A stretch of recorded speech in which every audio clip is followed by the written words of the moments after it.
முதல்வர் அவர்கள் வந்தாரு, அவரும் உலகத்துக்கு வேற ஒரு மீட்டிங்ல இருந்துட்டு எங்க வீட்டு கல்யாணத்துக்கு வரணுங்கிறதுக்காண்டி வரும்போது இதை எப்படி பாக்குறீங்க?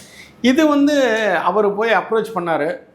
ஃபர்ஸ்ட் ஒரு தடவை பண்ணாரு, அவரை போய் பார்க்க முடியல. அப்புறம் 2வது தடவை ப்ராப்பராக போய் அவர் போய் பூச்சி முருகன் வரலாம் இருக்கார் பார்த்தீங்களா, அவங்க மூலிமா போய் பார்த்தாரு. பார்த்தோன்னே அவர் பக்காவை ரிசீவ் பண்ணிக்கிட்டார். பத்திரிக்கை இது பண்ணிட்டு ரிசீவ் பண்ணிட்டு எப்போ கல்யாணம் என்ன நான் முடிஞ்ச வரைக்கும் டைம் தான் வந்துடுறேன் அப்படிங்கிற மாதிரி தான் சொல்லியிருந்தார். ஆனால் இவர் வருவார்னு இவரே எதிர்பார்க்கல. ஏன்னா ஒரு மரியாதை நிமித்தமாக தான் கொண்டு போய் கொடுத்துட்டு வந்தார்.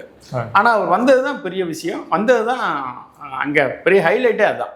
கிங்காங் அவர்கள் மிஸ் பண்ண 2 பேர்னா பார்த்தீங்கன்னா அஜித் விஜய் தவிர எல்லாருக்குமே கொடுத்துட்டாருன்னு மேக்ஸிமம் நினைக்கிறேன். ஆமாம், அவங்களையும் அப்ரோச் பண்ணவும் ட்ரை பண்ணாப்லையா? இல்லை, அப்ரோச் பண்ண ட்ரை பண்ணால் இப்போ அஜித் மேனேஜர் அவரை பார்த்து சுரேஷ் சாரை போய் பார்த்து கொடுத்துட்டு வந்திருக்காரு.